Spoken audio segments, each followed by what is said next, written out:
Hello everybody and welcome back to another Magic Gathering Arena video. Today we're going back to a bit of an old school deck. I did one of these like a long while back when Priest first came out, and we're going back and we are building an Angelfire Ignition deck. So this is the 1 red white sorcery, put 2 1/1 counters on target creature. It gains Vigilance, Trample, Lifelink, Indestructible and Haste until end of turn, and it has flashback for 4. So why are we playing this card? We're playing this card because we keep getting beaten by A, mono red, and B, blue-black spells, which is whittling us down. So what we needed to play is lifelink, and I thought, what better lifelink than this card? This is a beast of a lifelink card.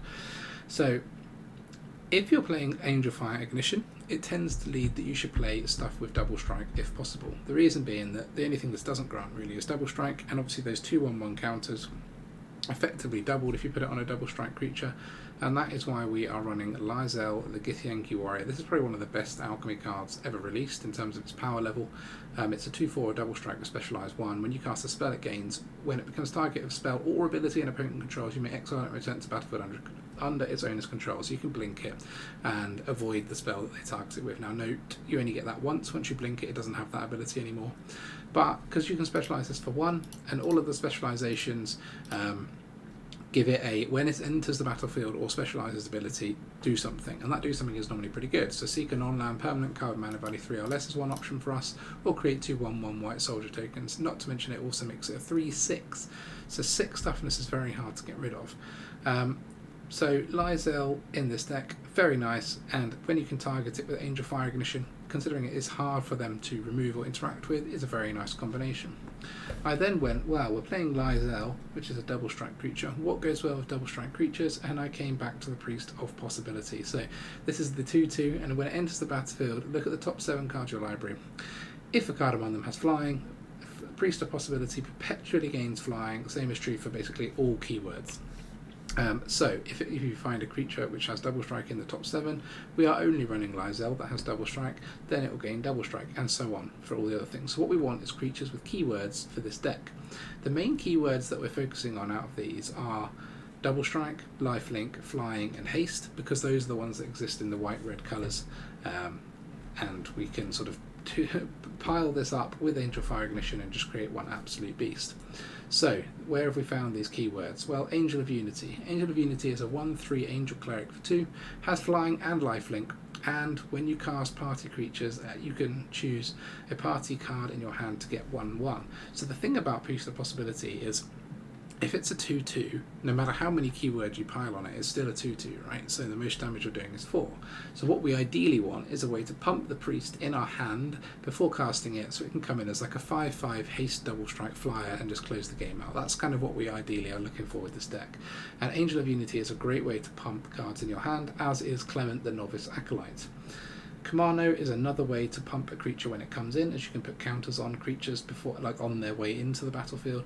So we've got various ways to pump this priest up in our hand before we actually play it down. The rest of the deck really is built around the Angelfire try and close out the game type strategy. So we're running 2 extraction specialists. So this is, A, has the keyword lifelink, but B, can bring back our Priest of Possibility. The nice thing about bringing Priest back from the graveyard is that it keeps all the keywords you got first time, and then you get to add a whole other load of keywords to it. Obviously bringing it back with extraction specialist means that we're not going to be able to attack with it initially, or block with it, but you know, no one wants to be hit by a 3/2 rogue forever. The nice thing is it's a rogue, so it works with the Angel of Unity, as does Clement because it's a cleric, as does the priest itself as a cleric.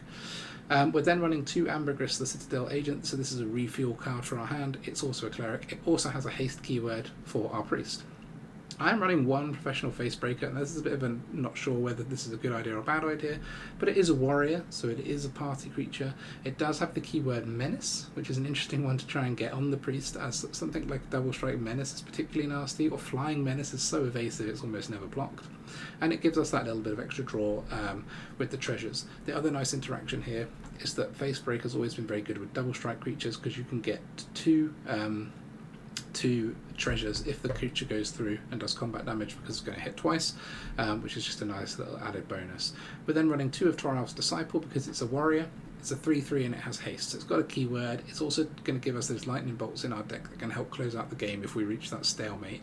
Now, maybe we shouldn't have these and we should have more of these, or we should look for another creature altogether, but I quite like the fun of Toralf's Disciple, so we're going to start with some of those. Archangel of Wrath is a 2-of in this deck, so this is the 3/4 for 4 flying lifelink, so it has 2 good keywords, flying and lifelink, so that's why we're including this in the deck. Also, because we're running white-red, we can kick this for 5 and do 2 damage to any target, which is a nice little extra bit of removal for us, as we're not running a whole ton. We've only got these 4 Molten Impacts, really, that are serving as removal. Additionally, we're then running 1 Volatile Arsonist, so this has Menace and Haste, so it's a double keyword creature. It can help close out games, but also it can give our priest a possibility Menace and Haste, which is delightful.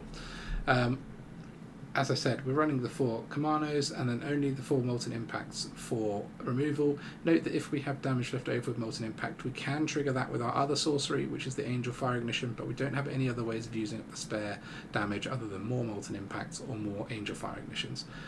We're running 24 lands in this deck because the curve isn't actually that low, it's 2.6, so it's about a 24 land deck, roughly. I feel like if you get close to 3, you need to run a lot more. We're still quite far under 3, so 24 should probably be fine for this deck. The idea really is that we can out-lifelink the mono-red decks, but we can close games out before we get controlled. That's the idea of the deck. I want to try and do some climbing on the ladder with this deck, so that's why we're playing this. I think it's going to be good for climbing, and I think we're going to be able to get towards the top 1200 for the end of the month. That's the idea. Let's have some games and see how we get on. Alright. 69%. How have you done that, Monom?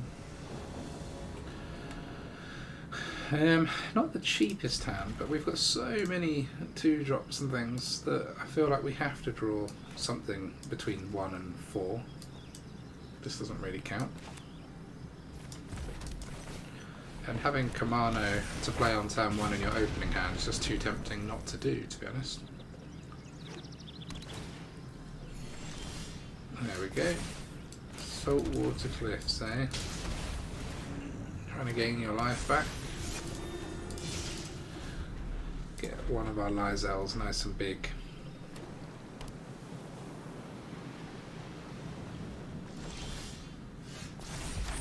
That's pretty lucky. Another land. Just get one more like that, and then we've had the perfect draw out, really.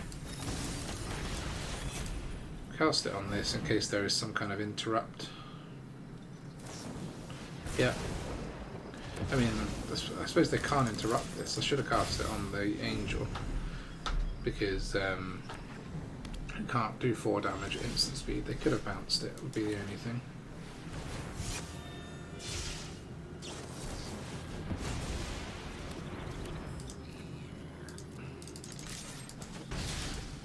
Okay, getting through our opponent's cards.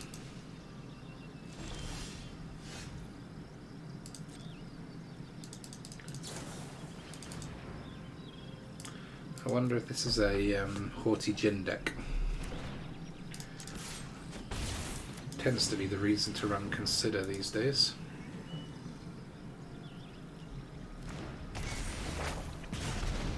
The fact that it paused and then they let it resolve makes you think it's a make disappear. Serum Core Chimera. Unfortunately, we can't use this turn. Yeah, okay. When you cast a non-creature oil counter, remove 3 oil counters, draw a card, then you made a star.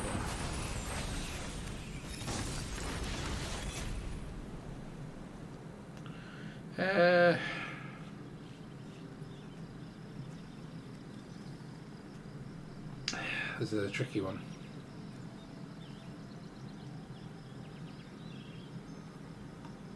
They've probably got a counter, because I would attack and then this would have 2 life and I could finish it with this. Let's just attack with this.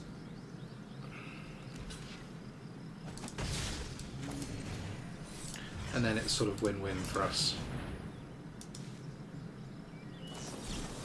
Yeah, okay.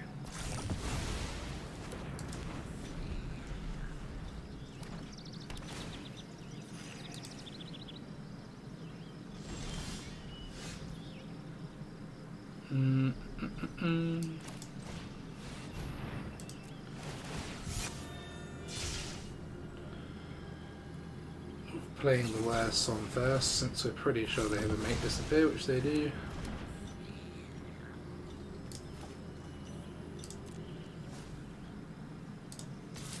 Might as well gain some life, since I don't think they're attacking.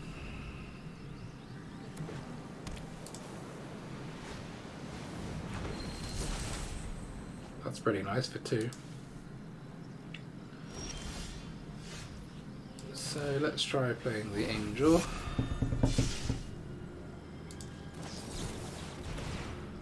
Yep, been countered. So remove 3, only as a sorcery. When you discard a card this way, it does 3 damage to creature or planeswalker. Okay. Let's get this resolved while we can. Because a 5/7 double strike that can't be targeted is something we want. Something they have to block.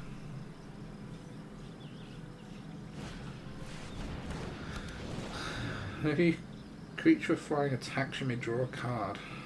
Okay. Gone through 3 absorb energies.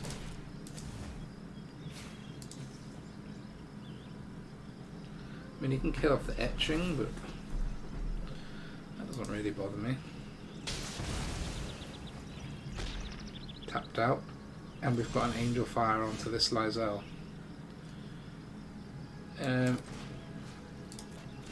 Let's just do this for now.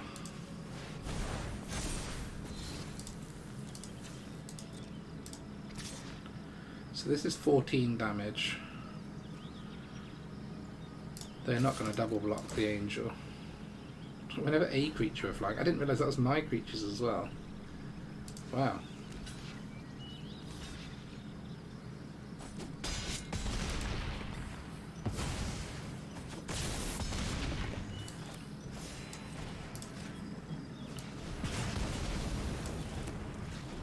Okay, opponent on 1. We're on 45. There's a climb for the opponent. I'm not saying it's not possible, just unlikely. We're going to need some way to give our Lae'zel trample if they can endlessly create little 1/1s though. What is that, Urabrask? You don't see that very often. Got to give them credit for the inventiveness of this deck. We'll just target this.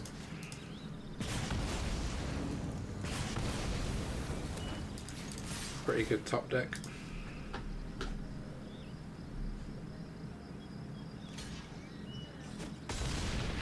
Bang, bang. GG. Unusual deck to play against, but interesting one. Let's see if we can beat a more conventional deck. Alright. Veles. Another 94% player, so this is a pretty reasonable matchup for us. Thankfully we're on the play. We've got our 1 copy of the Volatile Arsonist. But a Clement on turn 2. If we can draw another creature, preferably a 3-drop. No. That would have been very nice. No cut down.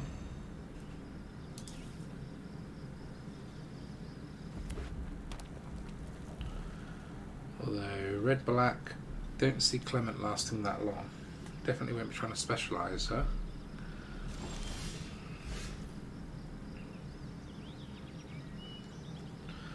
Just thinking if we want to keep any of these basic lands specialising later. Probably more likely to want the white one. I'm not specialising. You can Sokenzan because Clement is legendary. Opponents pass their 2 mana, which is a nice win for us. Okay, let's do this now. So I think we just play Lae'zel, don't we? Get her down.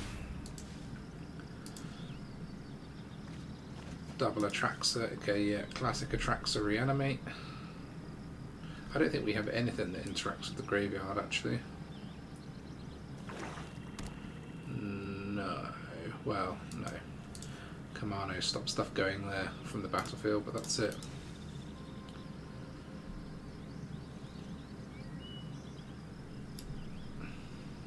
Yeah, I mean, Atraxa wouldn't be all is lost for us, at least. We've got our Lae'zel. It will cost them all their mana to get that onto the battlefield somehow, which means we could Angelfire this, which is still pretty dangerous for them. Yep.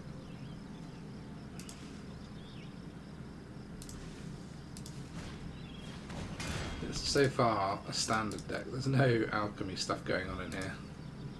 Maybe they're just playing in the alchemy queue because it's a bit easier in general. It wouldn't be the most ridiculous thing to do. Okay.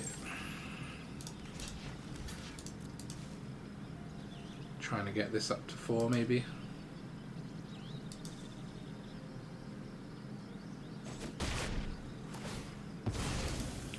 So that's 1. They can sack this 2. Don't know, they can get to 4 pretty quick.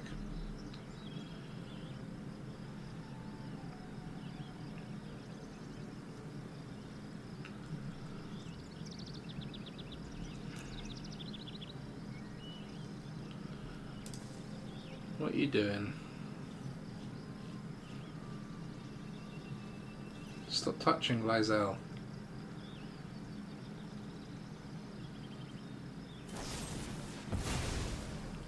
You're gonna just kill Klement, eh? Okay. I mean, I would like to do this, but I want this planes to specialise Lae'zel with, so I think this turn we will specialise Lae'zel and we'll do this next turn.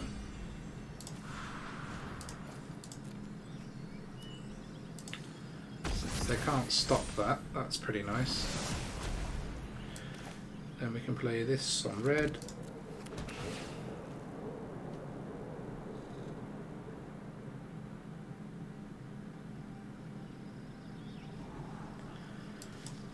No. Then we can play this.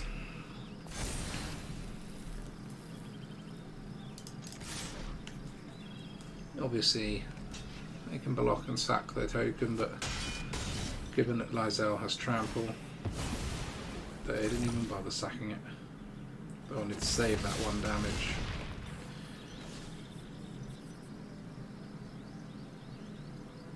So if they bring back Atraxa as their only move, they'll just end up chumping with it now. Because we've got that Angelfire in our back pocket if we need it.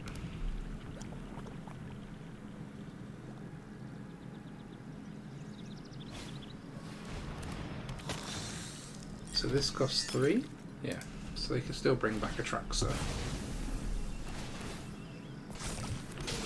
Like that. You then bring back Atraxa.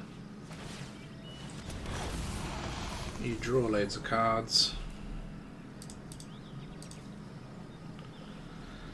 We just Angelfire Lae'zel. It becomes an 8/11 double strike, and you've got to chuck everything behind that, and it won't die.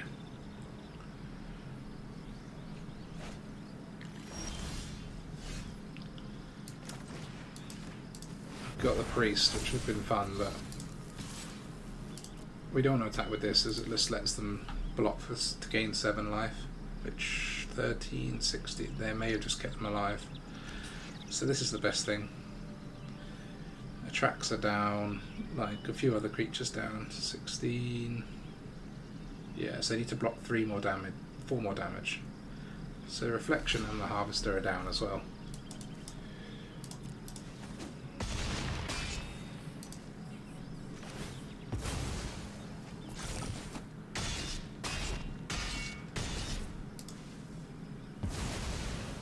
Board wipe. Obviously their VAT gets refilled, but they're going to spend 3 mana again to bring it back again just to jump with it. Maybe.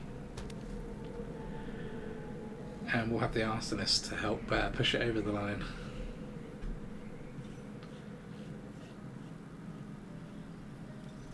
They could go for the Throat Lae'zel, remove the 4 counters, that'll make her a lot less of a threat.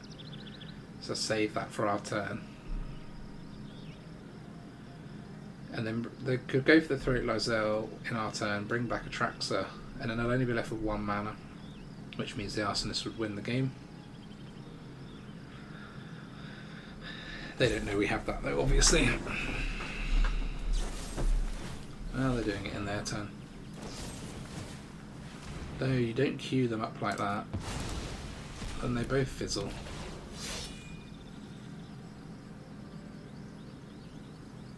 Sorry. I mean, you were dead anyway if it helps, but that's definitely not how you get rid of Lae'zel. Let that be a lesson for everyone watching. That is not how you get rid of Lae'zel. GG. Okay. And 97% of this time.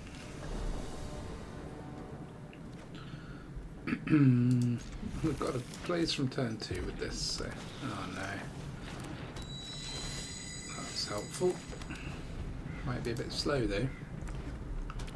Turn 1 Tiefling Outcast is always a little bit dangerous. If we draw a single red land, that would be nice.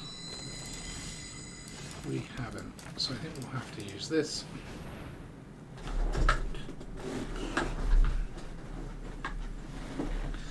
So that when we do use this, we'll have 3 damage in the bank as well.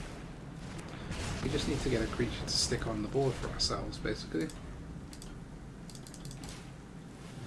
Epicure, yeah. It's a very low curve version of my red.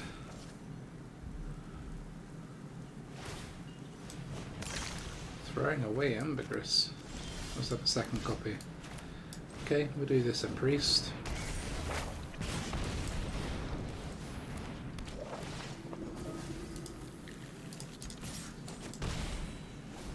Flying Haste, Lifelink and Menace, just missed the double strike. I attacked with it because I figure it's dying anyway. First things you play against mono red always die. This will be a 4/4, but then they just need a shock really to deal with it, so because they've got 2 damage in the bank.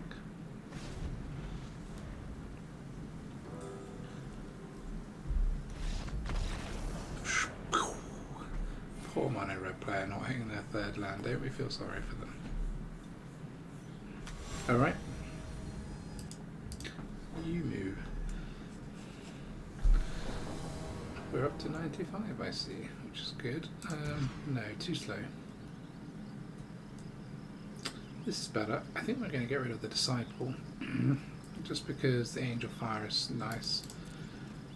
Don't want to get rid of a land. Definitely don't want to get rid of Lae'zel, so unfortunately you have not made the cut. Would have been beautiful if it was the first draw. Because we don't know this will be helpful, but against red you need it. Okay, that's pretty helpful. Yeah, we'll play that first. Mind less if it dies.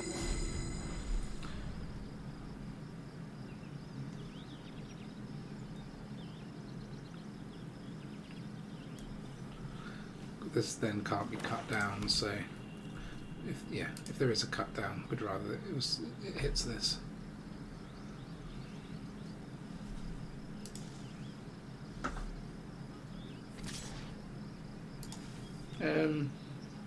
Yeah, they have to spend 1 just to make it a trade, so just 2 mana for 2 mana. When you think about it in terms of costs, could prevent them from playing a more interesting 2-drop.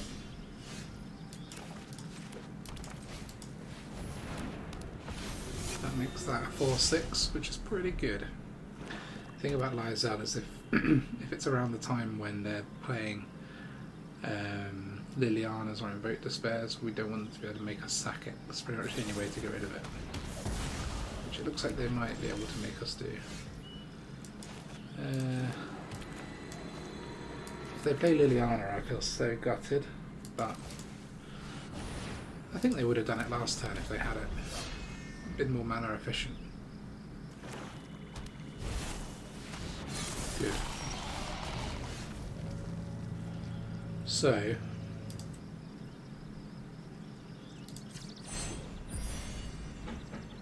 do we do red and get rid of the Angelfire? I reckon so.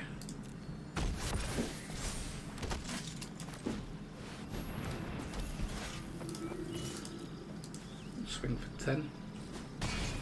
Connecting.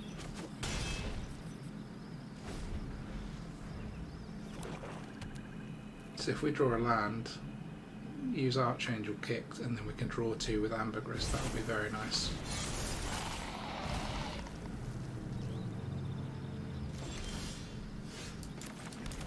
Yeah, sweet.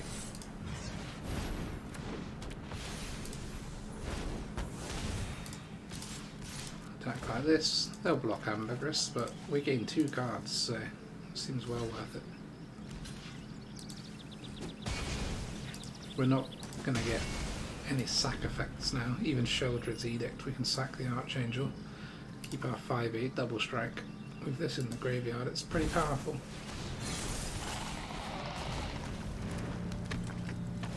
GG.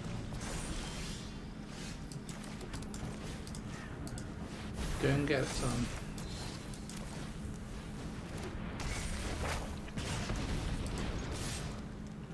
Let's not attack with these. No real point. They're dead anyway. That just makes the calculation more complicated for me. Easy. Creature deck beats black. Not a problem. Okay. 96 versus 97. We are climbing. Just keep climbing, climbing, climbing, climbing. It's a good hand. Come on, be mono red. Red black, eh? Okay, let's get this priest massive. That's the goal. Get the priest massive, then smack them with it. With double Angel of Unity.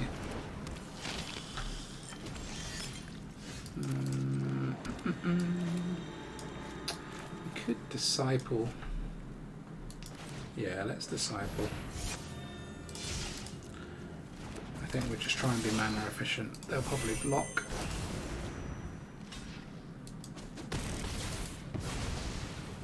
That is fine, just so that we don't get jibbed by this in future, especially with this. Alright, now we can do one of these. And then we can play our 6/6 priest. It didn't get haste, just flying, lifelink and menace. They've probably got removal for it, but a 6/6 flying lifelink menace for 2, not bad. If they haven't got removal, they'll definitely dig for it. Can't have someone gaining 6 life a turn in the air. They're digging. They wouldn't throw away a brushstroke if they had removal, would they? And they found it. I reckon that's what just happened.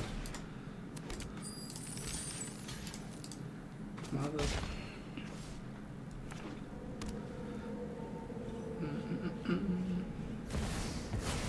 There's our Molten Impact target. A bit of Crucius. Atraxa? No. No Atraxa. Got another priest. That's nice. Let's see if we can get some haste and double strike this time.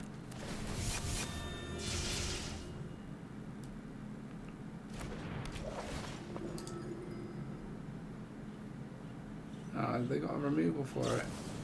Yeah, they have.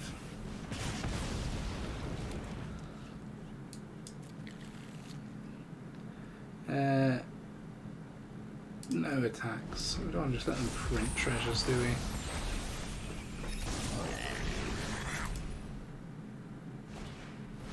More fables.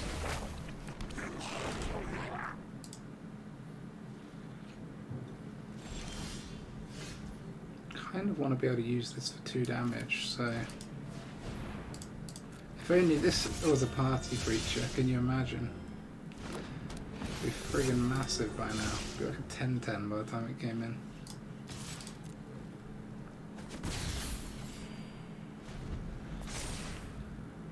Atraxa into the bin yet? No, it just lands. Maybe this isn't Atraxa. I mean, it must be. Everything is Atraxa these days. Ah, they got the anvil and a research desk.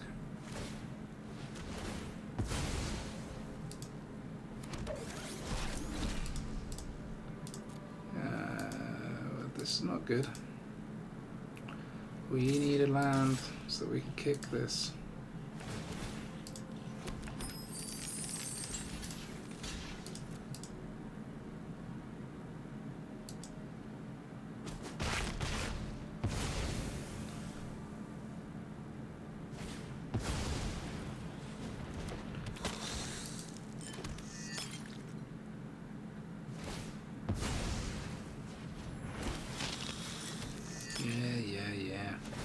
The old classic combo.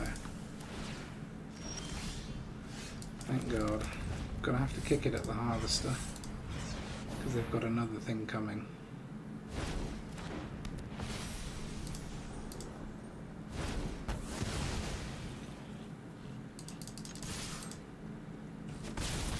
Ding ding. We're still at 28 life, so if we get like an Ambergris to reload, that would be pretty nice.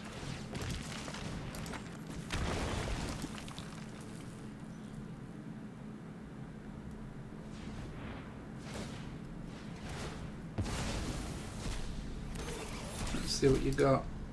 Sokenzan and an anvil. The anvils are less good against us because we've got so much lifelink.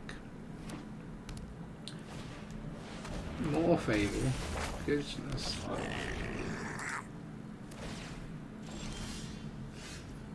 Okay, that's useful. Whatever, just use one of these.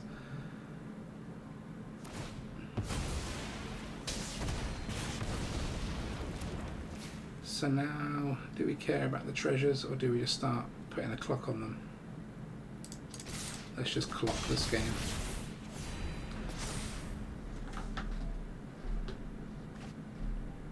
Cycle that land. Brushstroke. Yeah, it's not great for us, but at the end of the day, they can only kill off their own creatures so fast.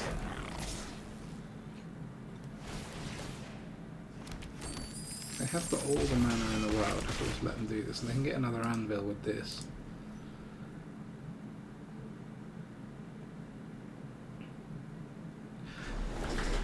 We've probably got a 4-turn clock on them at the moment.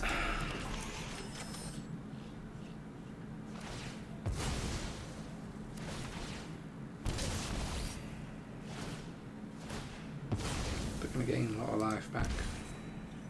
Guess we should leave.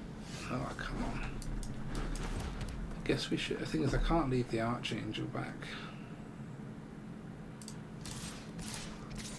We'll attack with everything again for now. As we're still going, you know, an okay life total. But if they get the full copying all the reflections, then we're going to lose lots of life.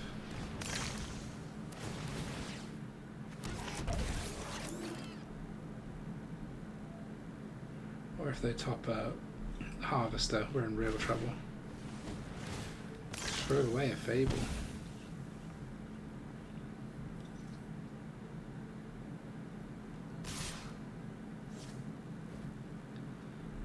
Use the reflection to copy something, because then it would die, one more die trigger off the artist.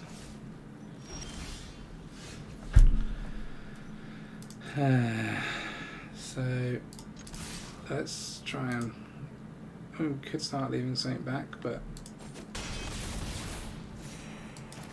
nice planes, man. 7 in the top 12. This is going to kill me if we keep flooding. It's going to kill me.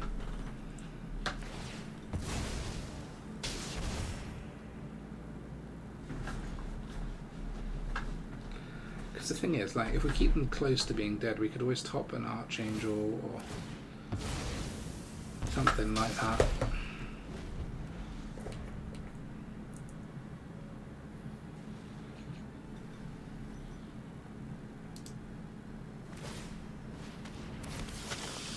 That's a pretty solid move.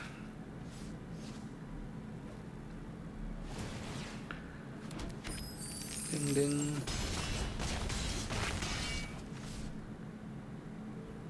Then if they actually just keep, I guess they keep copying the reflection, then they definitely would have actually won on the spot. That might win for them anyway. Yeah, it does. Cool. Because they do that again, that's 6 damage, and then these two die. 6 more damage. 12, and we've only got 10 life. Flood killed us. Could have won that one. 50-50. Alright. David Dion. I'm sure I played you earlier. Maybe not with this deck.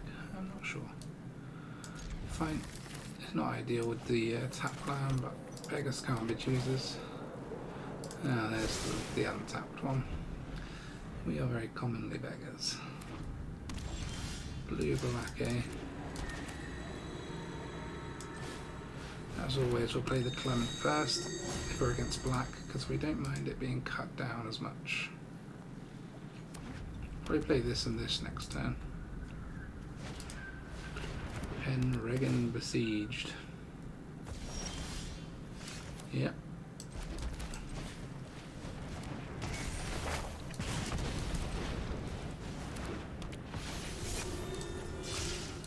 Like that. Get in for one.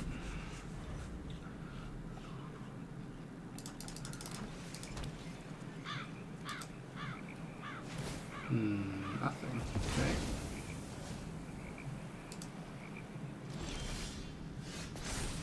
Ooh, we could get back Clement, but it would have 0 life because it's perpetual reduction. So let's just play this, I think.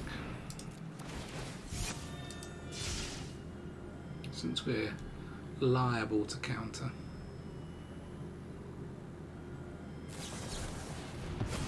Yeah. Rather that get countered than the priest. Then we're in for 2.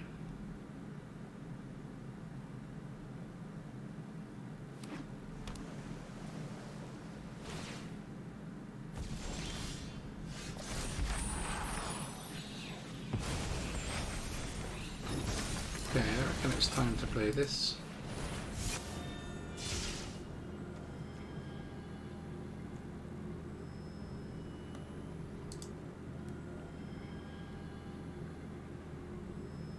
Which they'll struggle to counter, but no, easy to counter. But at least it's still a 5/5, so when we get it back with this, it'll still be a 5/5. All these changes are perpetual. I wonder when they actually do something. Maybe they're running Tasha.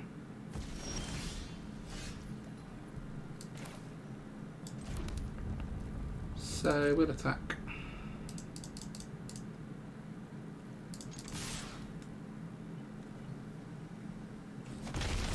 Two more damage.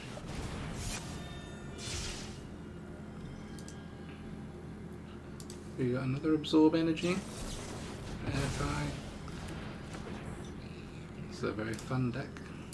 David Dion.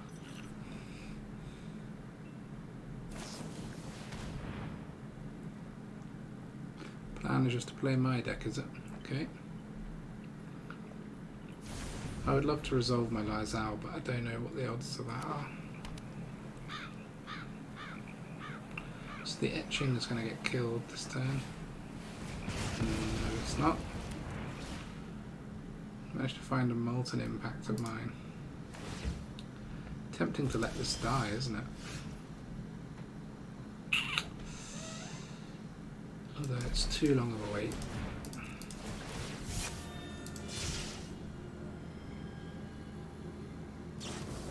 Oh, come on. Oh well, the Penregan's going to die. I was hoping that they were out of counters by now. Gone through about 400 of them. Well, 4.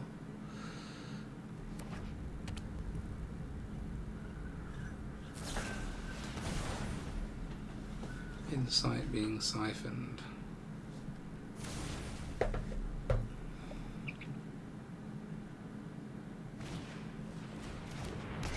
Yeah, my Kumano, that's alright.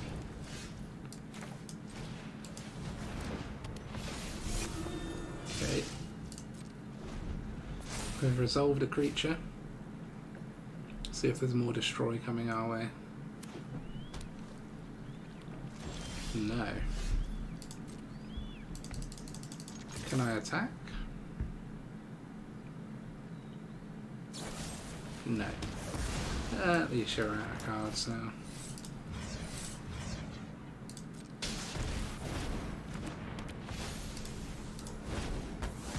Bang. Now, if you could just top deck badly for me, that would be wonderful.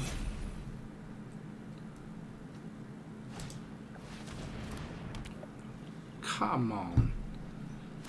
Does it have to be that?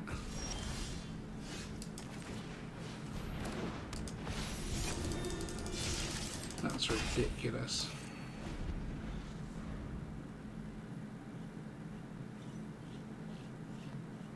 I'm holding this in case there's a planeswalker that we need to shoot. Don't really care about the etching.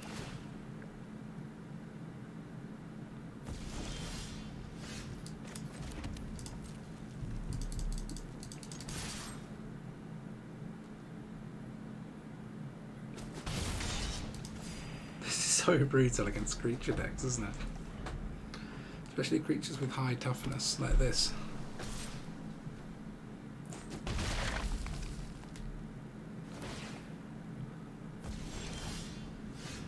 Can we please not get this land problem again? Good, that is what we need.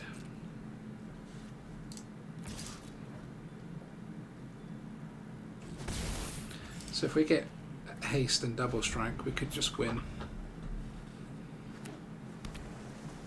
They've also got a land problem. No, because we want this to use its turn, lowering Archangel.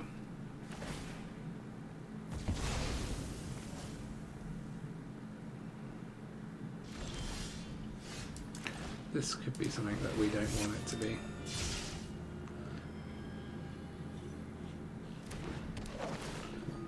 Haste, double strike. Just lifelink. Ugh. That's going to be a 1-1 after this turn.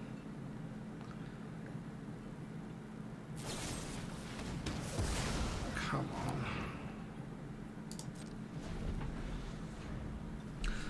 This is just, what is this deck, man? Oh, there we go. There's something that we want to Molten Impact.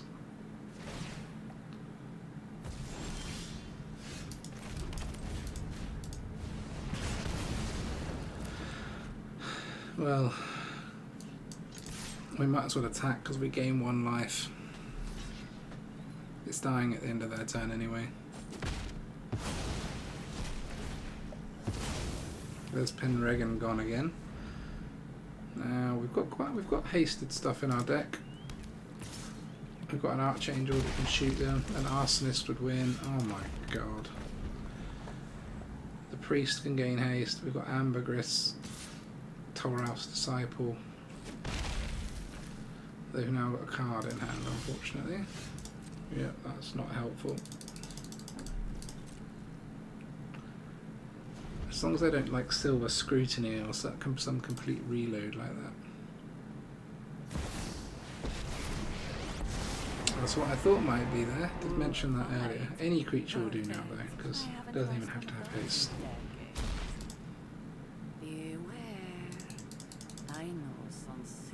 We need a creature in the next 2 cards. Or a Molten Impact. Basically anything except Angelfire and land. Ugh, please don't have a counter.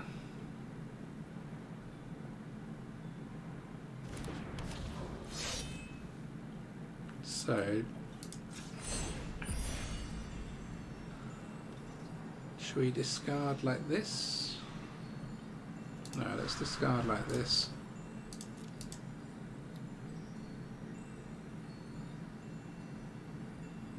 You can't really target it because you know I just bounce it and then target it with Angelfire and win. I don't know what you're thinking about.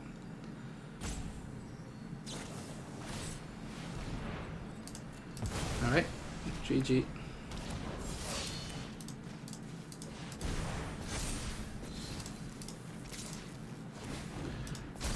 Thank God. If we'd have lost that, I would have been soul destroying.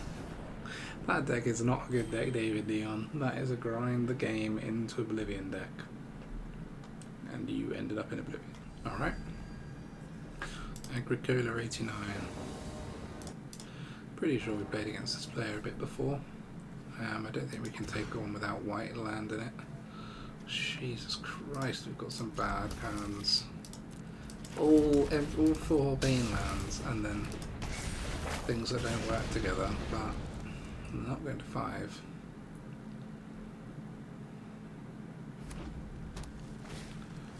Okay, we're against red.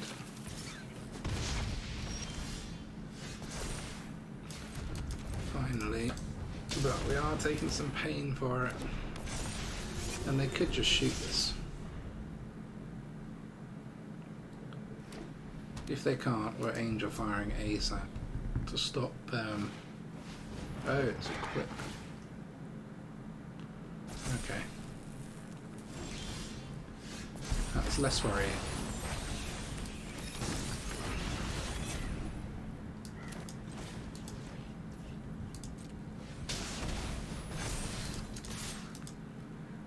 Equipment, they've got 5 damage though and you lose indestructible, so if I angel fire on this it'll have 6 toughness. Makes it almost impossible for them to get rid of.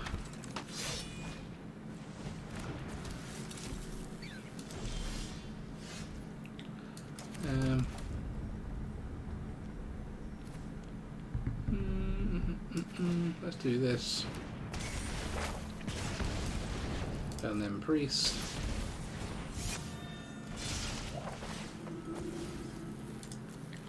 So it's got it's got double strike, haste, and menace.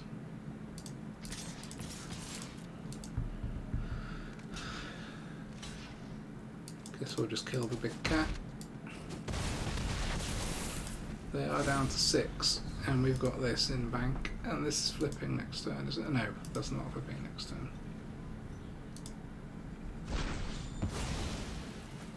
Mirror shield. Whatever creature with death touch blocks or becomes blocked by this creature, destroy that. Wow. Gives your creature hexproof though, I suppose is the advantage of that card.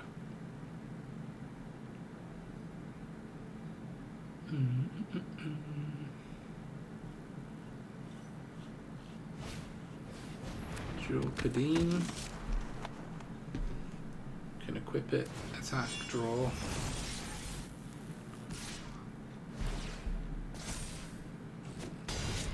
Dangerous to be attacking though. Yeah. GG. Back up to 96. Next one. Crimson Skies.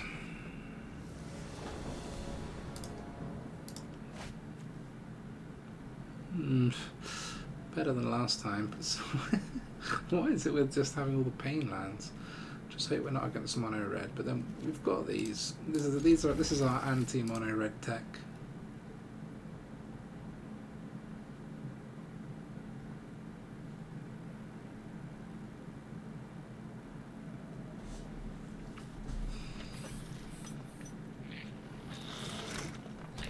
Mono green. Oh my goodness. Oh, thank God. Don't have to pay for every red mana at least. We don't know how to deal with this. Flying is going to be our answer, but we don't really have any good way of getting rid of these creatures. It's going to get painful quickly. Yeah, we'll use this. I don't want to keep burning all my health into land. So if we can get this to like 4/4/5/5 something, and then it gains flying, then we're good. The problem is our flyers are in our hand, not in our deck to find. I mean, 2 archangels, 2 more angels. That's it. So it's probably not going to get flying. Land on top? No. Good.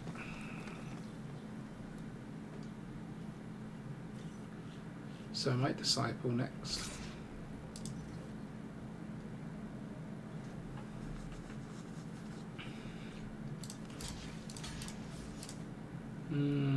What could they have? Like massive growth? I don't know. Let's just block. They could fight the angel. Yeah, I suppose. Fight it with the augur. Yeah, fine. That's a lot of energy used up there.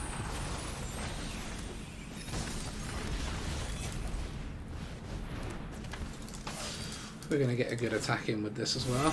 Get some lightning bolts. They could be helpful here.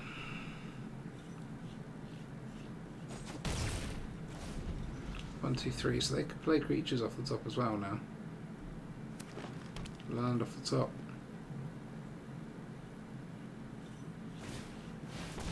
And Defiler from hand. That's what I was worried about. Defiler is going to cause us problems.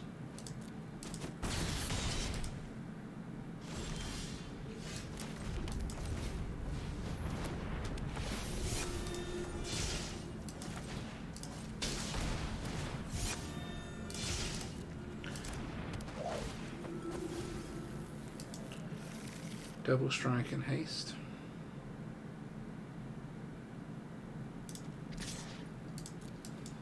Getting for 8. They're not going to block with a Defiler, are they? Nope.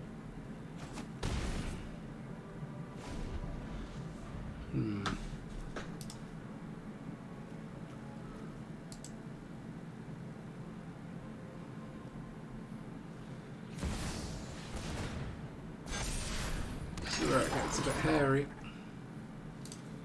Make creatures cheaper, yeah.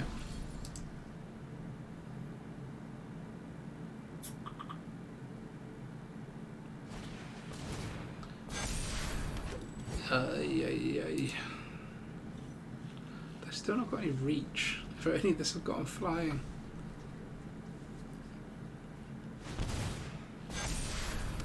Paid life to do that.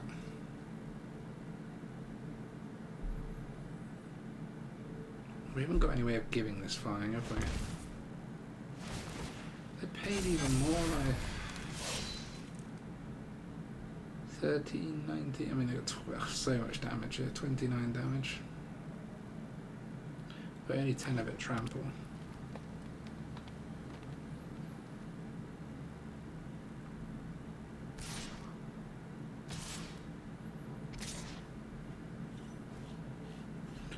So that's 19, so we only have to block like this.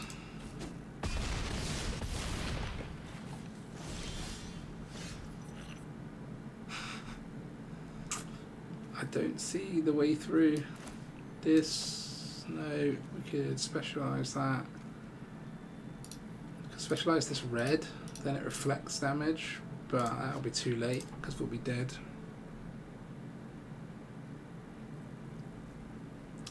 What is the way through here? That's only 3-5.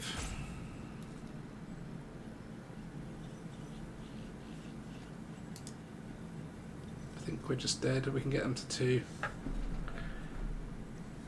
Imagine if we'd have top decked one of these lightning bolts. Yeah, I can't see the way. Can't see the way. GG. Right. Please no mono green. It seems we have a weakness against mono green. I would rather not feel exploited.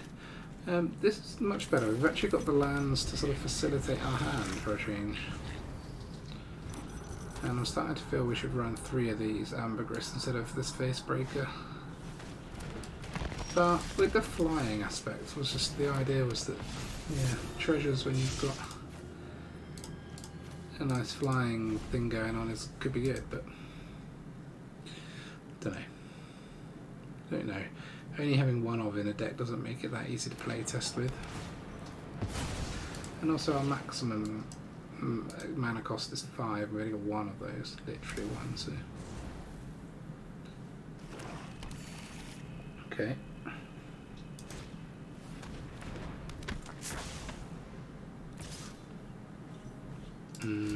Okay. You can have your treasure.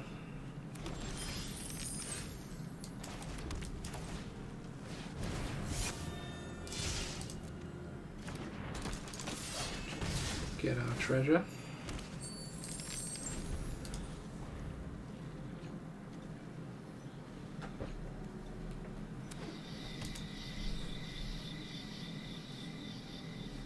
Maybe we should run more face breakers with this nice little combo going on. Okay. Clearly more worried about the flying lifelink.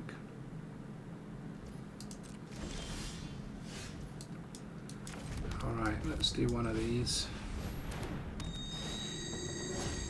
And one of these.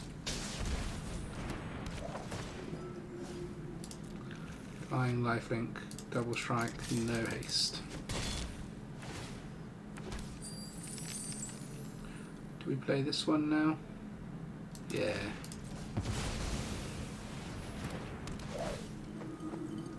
Didn't get anything. That is unlucky in this deck. Given that we have so many creatures. But then this will, yeah, this will be good. So you could have 5 if you want it. What are you doing with your 5? Not too worried about I can invoke Despair. Liliana less so as well. This is my home, and I don't appreciate it when people touch my things. Don't want to have to discard this, but I'm assuming they're going to make us sack.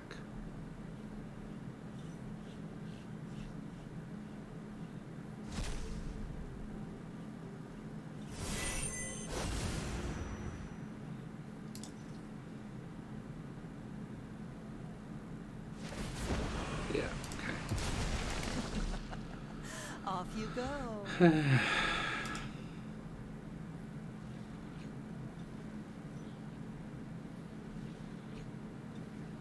What are we waiting for now? No, nothing. Oof.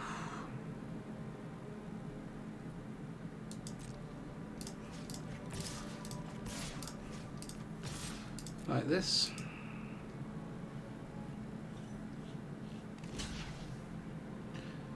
That's okay. Kill the assimilator. Still going to get a couple of treasures out of for our trouble. Should we convert this one into a card? Yeah, I think so.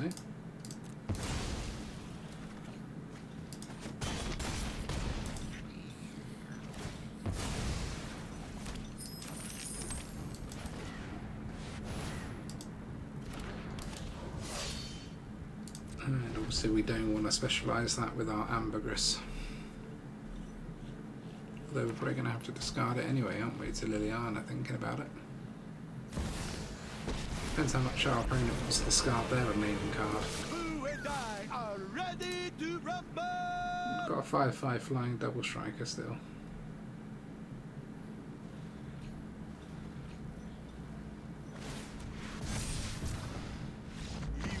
Nope. That was good. That was good. Alright. It's not the best hand.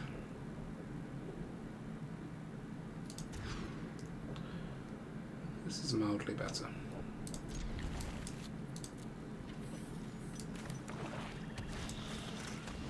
If we get a land, we'll play Kumano. If we don't, we'll play that.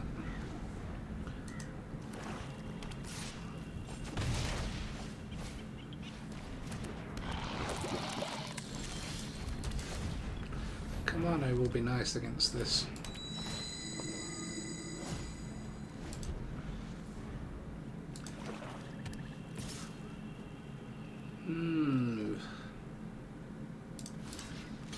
Alright.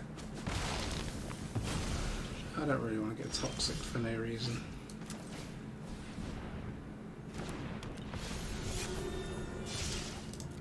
Four or 5 minutes is a lot better for 3.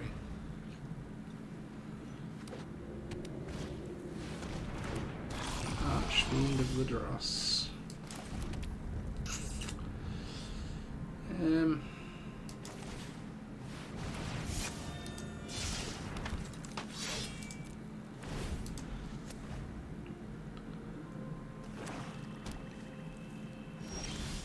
No attacks. If this resolves, it'll be a miracle. Okay, it's a miracle.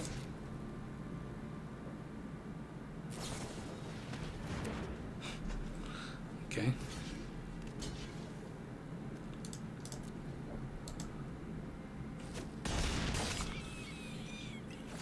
You can have it back with a 1/1 on it.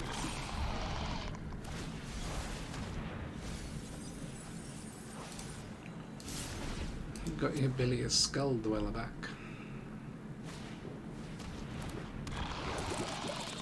Two of them.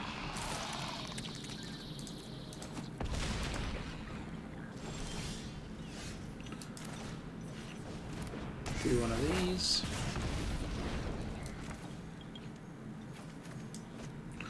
Can't really attack with this, so we'll just use this.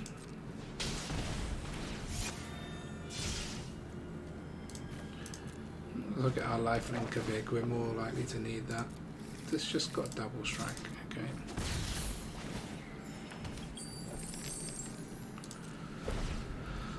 Could have dug for a land, but we're better off just keeping the treasure, I think.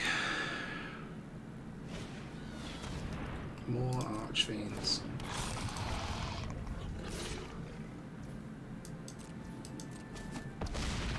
Ouch. So we might have to do this on the Facebreaker to gain some life back.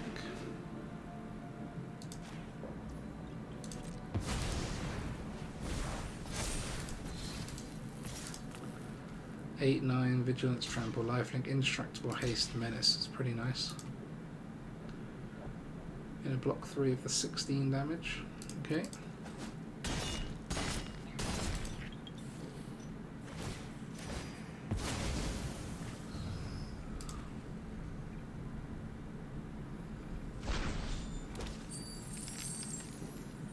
Oh, this doesn't have double strike. It's causing us 16 damage. What am I talking about? I've lost the plot. Should we see if this is a land? It's only got a 45% chance. No.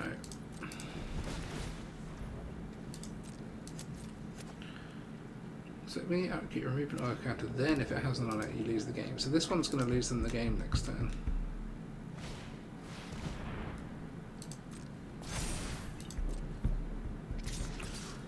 So surely we just block. Just make sure we don't die is basically the strategy.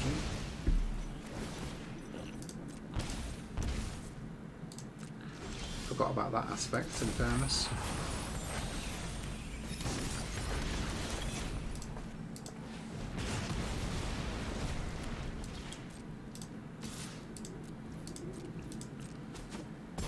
So I think that we shouldn't lose now, right? Because this should kill them. Yeah. Cool. Unusual deck to play against, but we managed to pull it through. Alright, Seth. Let's see what you did to get to 71. This is nice.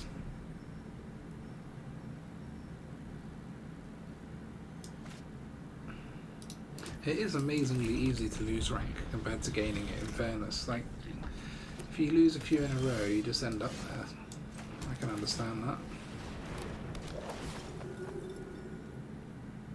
Nothing.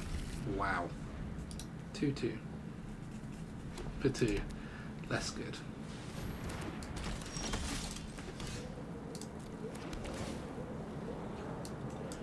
No.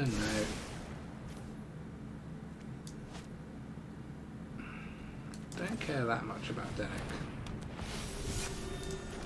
I mean, we care that it's stopping us attacking, but we'll leave it for now.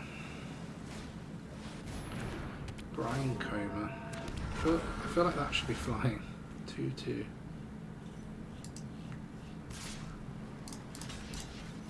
Yeah, we can trade that.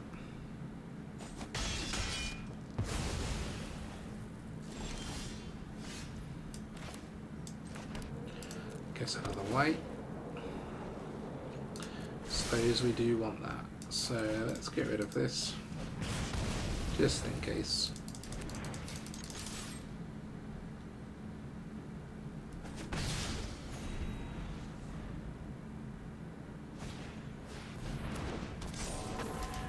killed her, yeah. So this is what we're going to do. We're going to do this. Should have done that the other way. Oh no, that's fine, because it goes to a 1 power anyway. I knew there was a reason I was taking it that way around. And hasten double strike, good. Double strike is what we really need.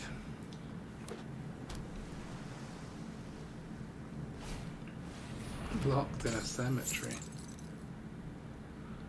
In your graveyard. It's pretty good.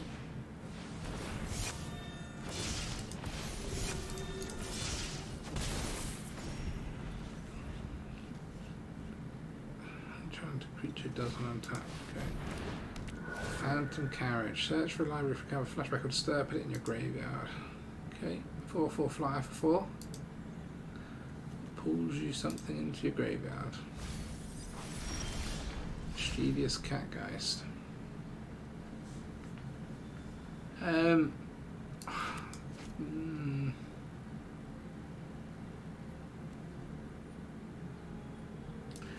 Guess we could specialise this red to get a double striker.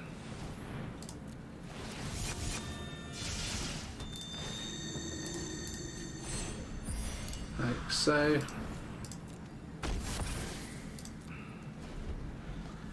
Whenever it is dealt damage, it deals that much damage to any target. Okay. Seems like a good target for Angelfire Ignition.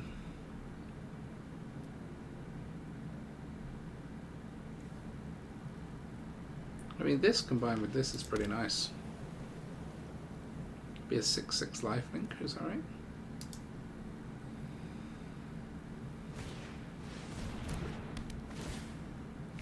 Oh, come on.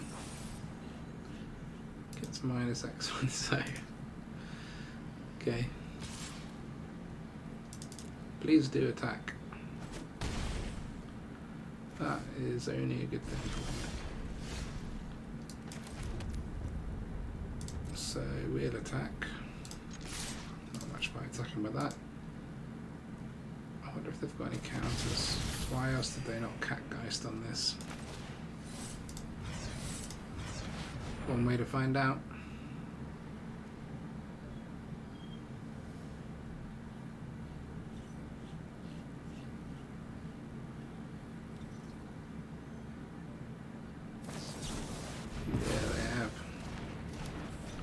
Wouldn't have guessed counters in a enchantments deck, but it's actually quite a good deck.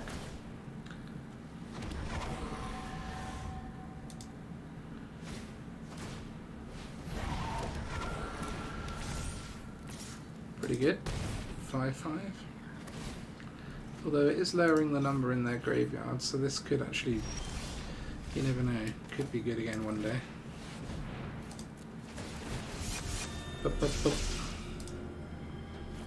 Nothing in my hand. Why we're slowly crawling through these triggers. But I've got another double striker to target with my Angelfire now. You do not have that spirit counter, do you? Whatever it is. I've just remembered that card. No, thankfully not. It's like one that's cheaper for spirits and enchantments. I can't remember. It's Geistlight Snare, maybe? That thing is horrible. What was that? Secrets of the Key.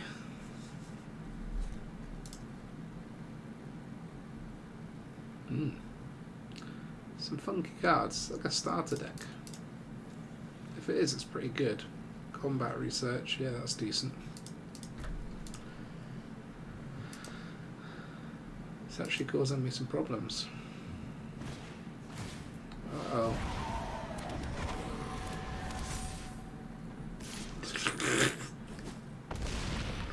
Oh man, getting smashed. That is a bit late. That's a bit late. What am I going to do with that?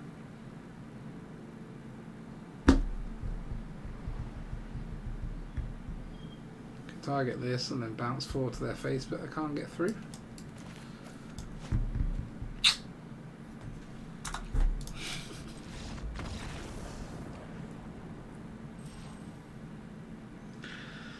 Oh dear. Okay, so statistics. How did we get on in our attempt to climb up the ladder a bit? Pretty well. 73% over 11 games is not that bad at all. On the play, more than on the draw. Again, not surprising with an aggro-based deck. I think this needs a little bit of tweaking. It just feels a little bit lackluster sometimes. I mean, the Lae'zel is obviously a star of the show. Priest is a star. The Extraction Specialist, it brings back the Priest, but I'm not convinced. I'm not convinced by that card, so that could be a target for a replacement. The Facebreaker actually did win one game for us, and it actually came through as quite a nice little card. The Menace possibility on the Priest as well is nice. Whether we need to make this a party deck around the Angel of Unity, I would say yes. I would say that being able to have this flying life linker in the deck is actually a big bonus, and being able to buff the Priest up and the Lae'zel up is a big bonus, because things that have got double strike have got quite bad stat lines, so if you have a way of increasing those, I just think that is a nice thing. You know, that's always going to help you win games. Looking at our breakdown here, black we did well against, slightly surprising. Blue-white not so well against, that was a control deck. That's also not that surprising. And we did quite well against red and blue-black. Look, we're not even playing against red more than other stuff at the moment, which does really surprise me for the Alchemy ladder. Those that are used to it, we do play against a lot of red, but that could just be the time of day I'm playing. It is a small sample size, so I wouldn't put too much stock in that just yet, but it's something to keep an eye on. If we find that the amount of red we play against is lower, then I might stop having to make it such a big factor in the design decisions of decks. But this is the climber. You know, we are going up in the mythic rating. I think I went from, does it say in here? Yeah, 95 to, well, we just dipped back down to 96 at the end. It shows you how hard it is to grind up, right? 73% win rate, and we got 1% in an hour. But that is how the ladder works, especially towards the end of the month. It is difficult to grind up, so it is still increasing, and with the last loss it just took us down. We nearly went 2% in that time, so not too bad, not too bad. Anyway, thank you very much for watching the video. If you like the deck, feel free to give it a go. It's a fun one, it is a climber, and it's not too difficult to play, so in that sense it's all good. Why is it not so good? Well, it doesn't use any new cards, but I thought it just felt like for the meta this is where we should be playing, and it did seem to work out that way. So anyway, thank you very much for watching. I'll be making some more content very soon. Appreciate everyone who has subscribed to the channel. It makes me feel valued, which is always nice. But anyway, bye for now. See you next time.